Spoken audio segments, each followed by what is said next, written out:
Shalom. Kol Holo Yahweh Bahashem Yahushai Bahashem Raha Hakadash. Double honors to the apostles and elders of Great Millstone. Peace and salutations to the hopeful elect scattered throughout the four corners of the globe. My name is Barad Debal, coming to you from the GMS campus, Indianapolis. And to all those listening and learning to you, I say Shalom. Especially to you so-called blacks, Hispanics, and Native Indians that make up the 12 tribes of Israel. Just scrolling through and came across brother video Arrows of Indignation, and of course looks like he had shared a few some TikTok or Instagram videos, and this one here where it says listen carefully.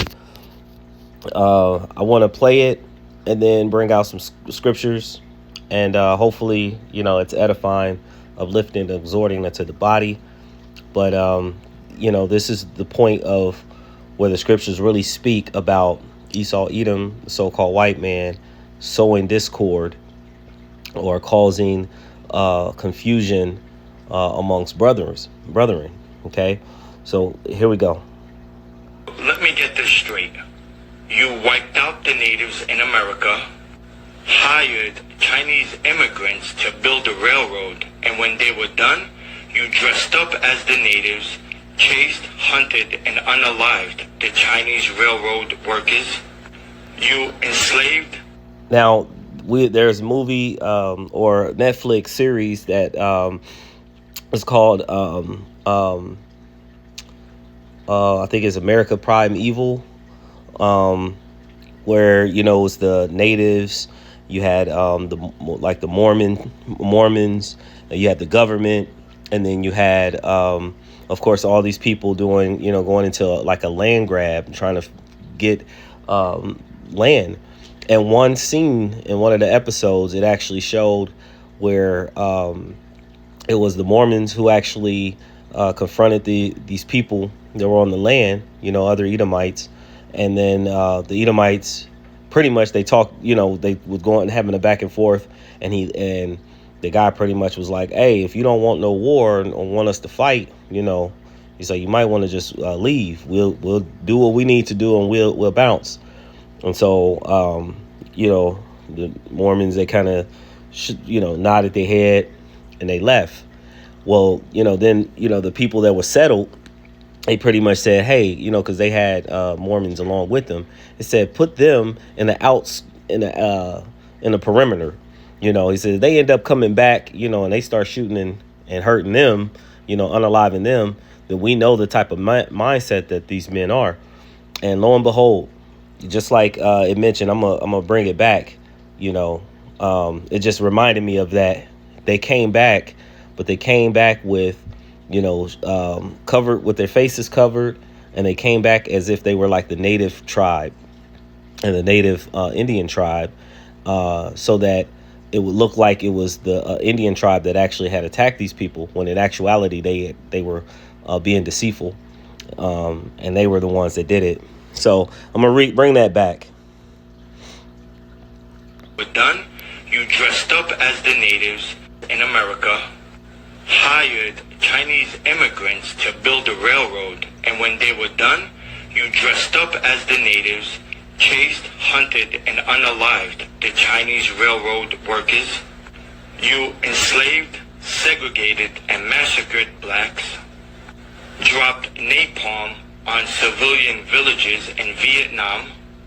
You unalived hundreds of thousands of innocent Japanese civilians when you dropped a bomb on Hiroshima and Nagasaki, started the war between Iran and Iraq, funded both countries, and made sure that they were unaliving each other, staged the 9/11 attack, invaded Iraq based on a lie just so you can steal their oil, invaded Afghanistan, took control of the opium fields so you can distribute it in black and brown communities, took out Gaddafi because he didn't want to use your currency. Instead, he wanted to make the African continent stronger.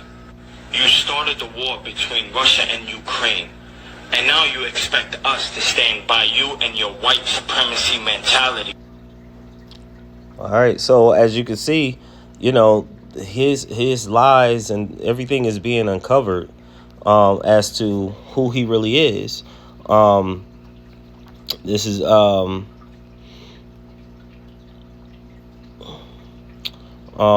attributes. I always like to, this is the attributes of Esau, Edom, so-called white man. It's the book of Proverbs, chapter 6, verse 16. It says, "These 6 things doeth the Lord hate. Yea, 7 are an abomination unto him." Okay, these are filthy, wicked acts in the eyesight of the Lord. Okay, it says a proud look and a lying tongue. And of course, you see, you have, of course, when you look up the Proud Boys, they have that saying. They want to, that MAGA, that push in the land. There was a video a few days ago that I come across and even posted a snippet of it where, the man wants to bring, back the white supremacy, and have their control, back again, place themselves back into that height position. And you have people who are praying that Trump, can bring forth, that portion of their enterprise, right? It says this proud look, a lying tongue, hands that shed innocent blood. And this, in that video we just went into, it pretty much encompasses what the Lord is saying to the people about this wicked nation. Okay, Esau, Edom. All right, so check it out. It says, "And heart that deviseth wicked imaginations, setting people up against themselves, devising evil thoughts as such, in order for you to get gain," right? To gain riches. And this is the elite, the higher ups, but the scriptures do say, as the leaders, roughly paraphrasing, so are the people. So this is why you have people in this current present world.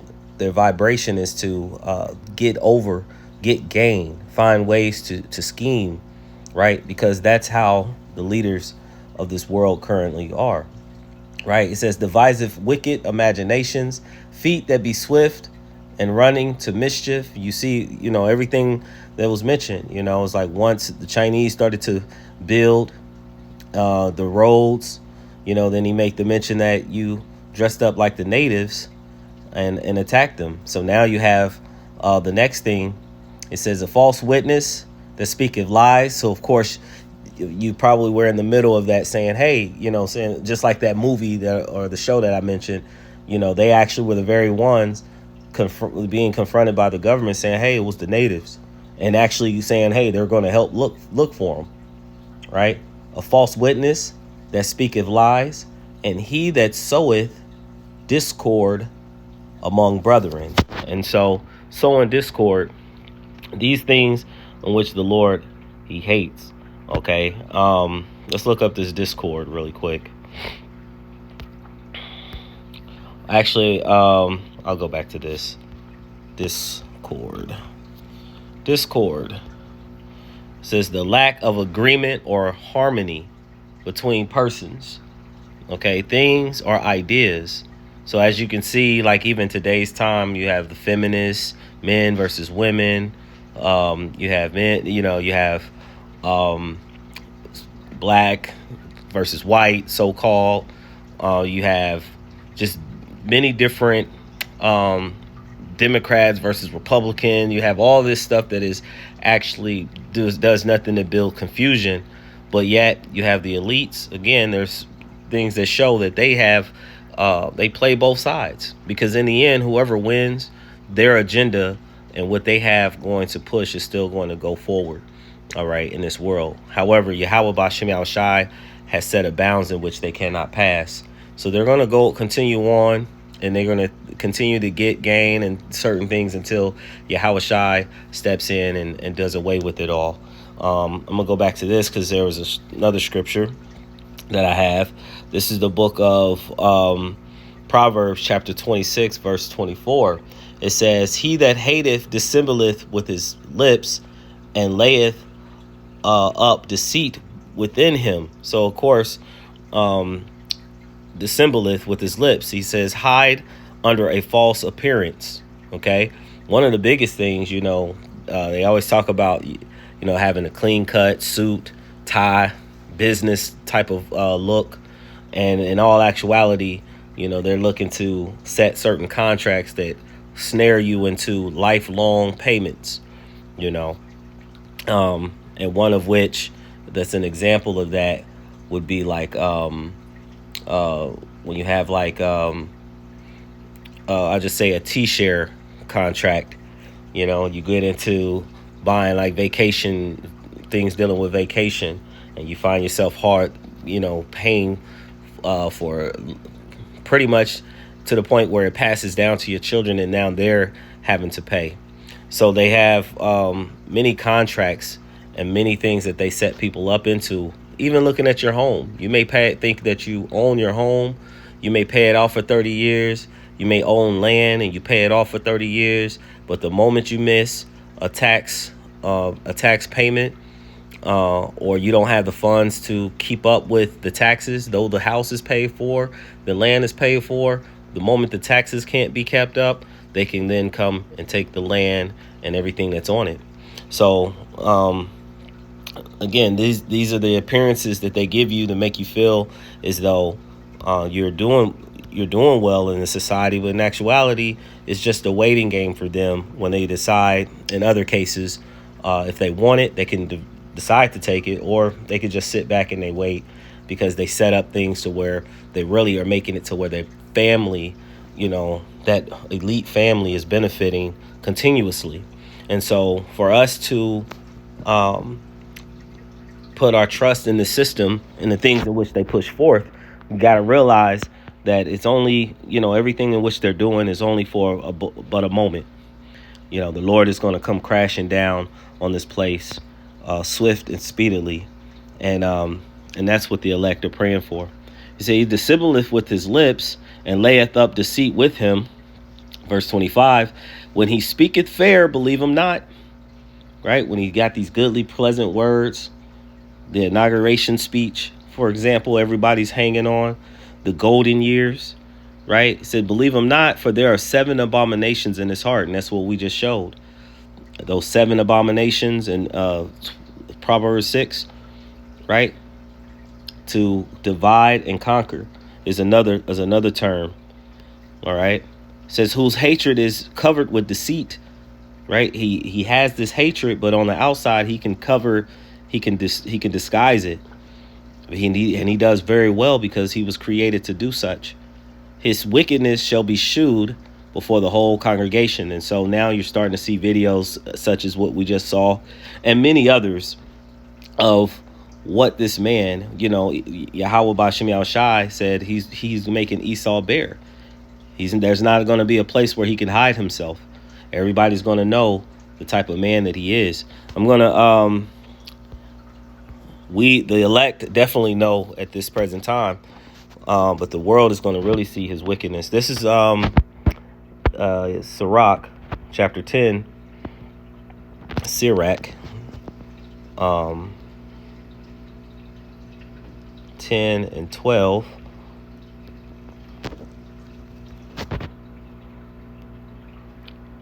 I meant 12 and 10. Let's go 12 and 3. Salakia.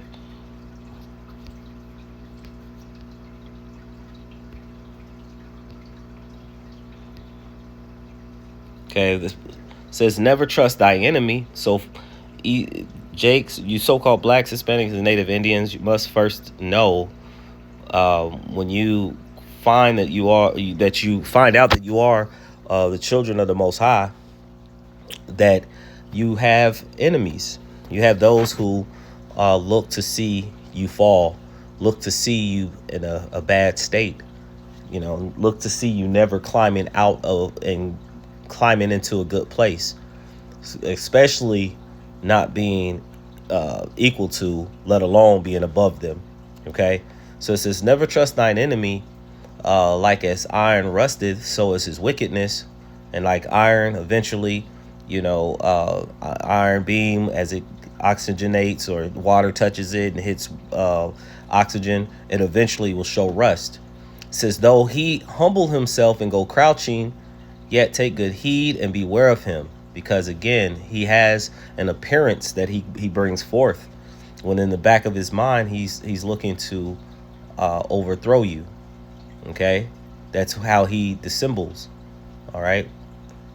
He says, beware of him, and thou shalt be unto him as if thou hast wiped a looking glass, and thou shalt know that the rust has not been altogether wiped away. So eventually, you'll see who he is. He's going to show himself, right? He says, set him not by thee, lest when he have overthrown thee, he stand up in thy place. Neither let him sit at thy right hand, lest he seek to take thy seat. And thou at the last remember my words and be pricked therewith.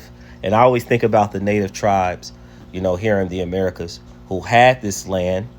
And when you look at the history, now they're been resulted into reservoirs or small little areas with casinos. Okay.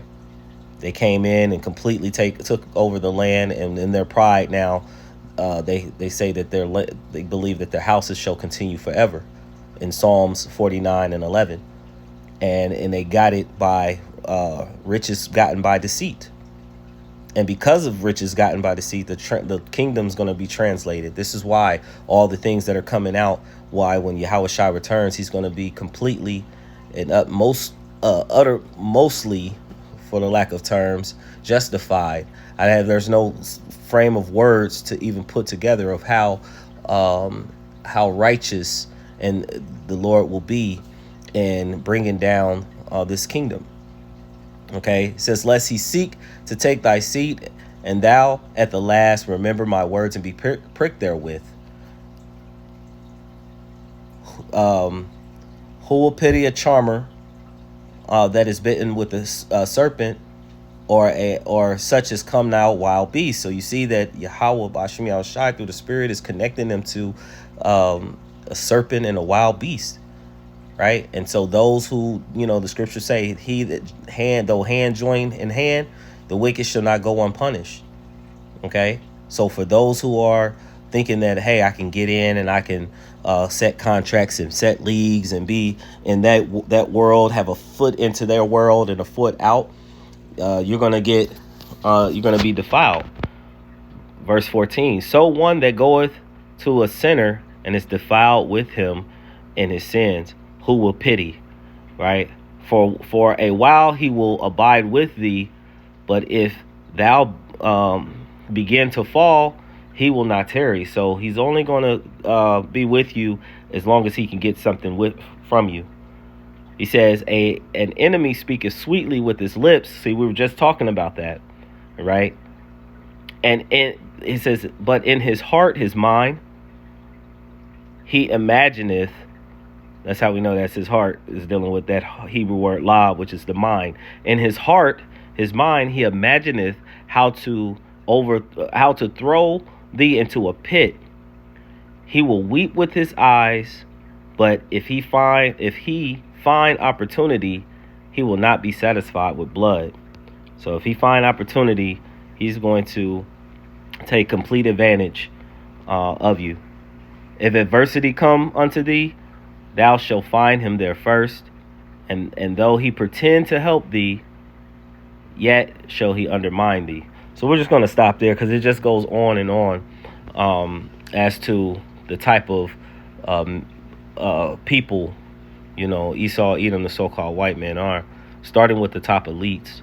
And so, of course, as they continue on with their other endeavors and their other enterprise, we must keep in the forefront of our mind that the things that they're doing it for a purpose to get great gain. And when they're done with you, they'll do away with you. And that's just pretty much, I hope, the lesson is edifying, uplifting, and exhorting unto the body of the true believers. So again, I hope again this lesson is edifying, absorbing into the body of believers. Before I end, I like to give all praise, honor, and glory to Yahweh, Bahashem, Yahushai, Bahashem, Raha Hakadash. Double honors to the apostles and elders of Great Millstone. Peace and salutations to the hopeful elect scattered throughout the four corners of the globe, and to all those listening, learning to you. I say, Shalom.